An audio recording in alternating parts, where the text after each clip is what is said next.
The dollar has been the world's reserve currency for over 70 years. It's the language of international trade, the anchor of global finance, the currency that oil is priced in, the money that central banks hoard. For 3 generations, the dollar has been synonymous with stability itself. But here's what history teaches us with brutal clarity. No reserve currency lasts forever. Not the Byzantine solidus. Not the Spanish silver dollar. Not the British pound. Every single one eventually fell. And when they did, the world didn't end. It transformed. The question isn't whether the dollar will fall. The question is what happens the day after it does. Most people can't imagine a world without dollar dominance because they've never lived in one. But your grandparents did.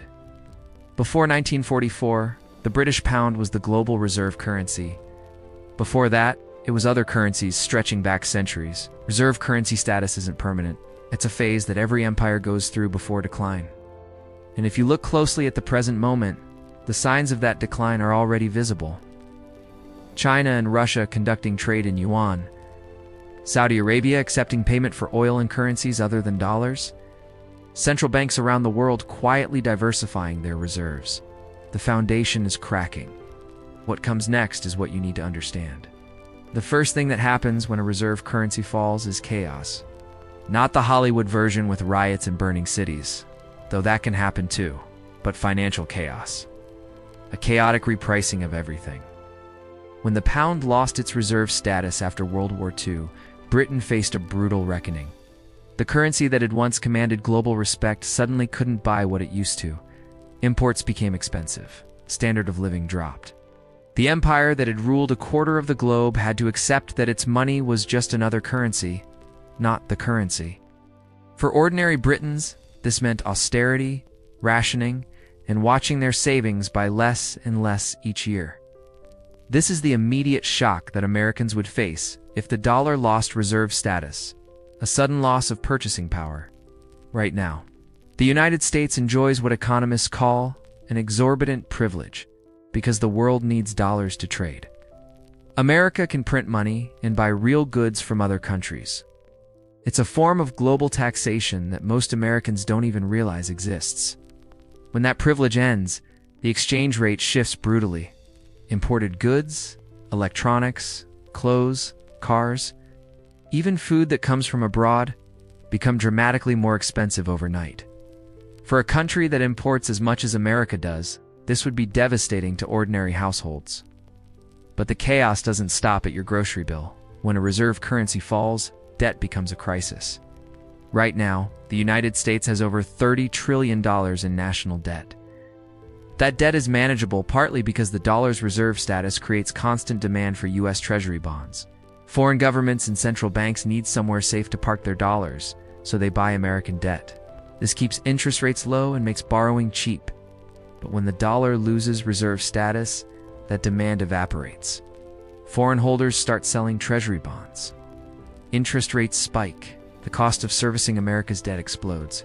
For the federal government, this creates an impossible choice. Cut spending dramatically, raise taxes to levels that would cripple the economy, or print even more money and risk hyperinflation. Each option leads to pain. Cut spending and you gut social programs, military budgets, infrastructure, everything that keeps a modern state functioning. Raise taxes and you strangle what's left of economic growth. Print money and you accelerate the currency's collapse. There is no good option, only degrees of catastrophe. History shows us this pattern clearly. When Spain's silver empire collapsed in the 17th century, decades of inflation had already hollowed out the economy. The Spanish crown defaulted on its debts repeatedly. A nation that had once been Europe's superpower became a cautionary tale. The transition wasn't quick or clean. It was a long, grinding decline that impoverished generations. The same happened to Britain after World War II. The pound's loss of reserve status didn't happen in a single dramatic moment. It was a slow bleed that took decades, during which British living standards fell relative to other nations and the empire dissolved piece by piece. For individual Americans, the implications are stark. Your savings, if held in dollars, lose value. Your salary, even if it increases nominally, buys less. Your retirement plans, calculated in dollars, falls short of what you need. The comfortable middle-class life that has defined American prosperity for generations becomes harder to maintain. Ow. This isn't speculation. Oh. It's what happened to every other country that lost reserve currency status. The transition is always painful for ordinary citizens. But here's where it gets more complex and more interesting. A falling dollar doesn't affect everyone equally. In fact, it creates massive opportunities for those positioned correctly. When a currency loses value, assets priced in that currency become cheap for foreigners. After the pound collapsed, foreign investors bought British assets at fire sale prices. When Asian currencies crashed in 1997, Western institutions swooped in to purchase companies, real estate, and resources for fractions of their former value. A falling dollar would do the same to American assets. Foreign buyers with stronger currencies would find us real estate, businesses, and resources suddenly affordable. China, Europe, oil-rich Gulf states, anyone holding assets in currencies that rise relative to the dollar could go shopping in America. The middle-class home that an American family can't afford becomes a bargain for a foreign buyer. The struggling American business becomes an acquisition target for international capital. This is how wealth transfers on a national scale. The country losing reserve status doesn't just lose purchasing power, it loses ownership of its own assets. For Americans who understand this dynamic, there's a defensive strategy: own assets that foreign buyers would want. Real estate in desirable locations. Shares in American companies that would attract foreign investment. Commodities and resources that have value, regardless of which currency dominates. These assets don't just preserve wealth during dollar decline, they can increase in value as foreign money flows in. That's why, paradoxically, some of the wealthiest people during currency collapses are those who own real things rather than cash. But let's talk about what happens on the global stage, because a dollar collapse doesn't just affect America. The entire world economy has been built around dollar dominance for 70 years.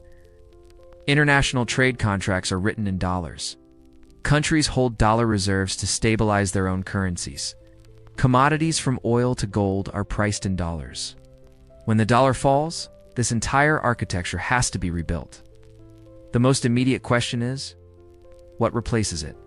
History suggests several possibilities, none of them simple. One option is that another national currency takes over. The Chinese yuan is the obvious candidate, given China's economic size and growing international influence. But for the yuan to become the global reserve currency, China would need to open its financial system in ways the Communist Party has historically resisted. A reserve currency requires trust, liquidity, and free flow of capital. Can China provide that while maintaining political control? It's unclear. Another possibility is a basket of currencies, a diversified reserve system where no single currency dominates, but several major currencies share the role. The International Monetary Fund already has something like this with special drawing rights. A synthetic currency based on a basket of major currencies. In a post-dollar world, international trade might shift to this kind of system, with contracts and reserves spread across dollars, euros, yuan, and others. This would be more stable in some ways, but more complex and less efficient in others. A third possibility, and one that's gaining attention, is that digital currencies fill the vacuum. Whether it's Bitcoin, other cryptocurrencies, or central bank digital currencies, the technology exists for a reserve system that isn't tied to any single nation. This would be historically unprecedented, a global currency not controlled by any empire or superpower. The implications are hard to predict, but they're profound.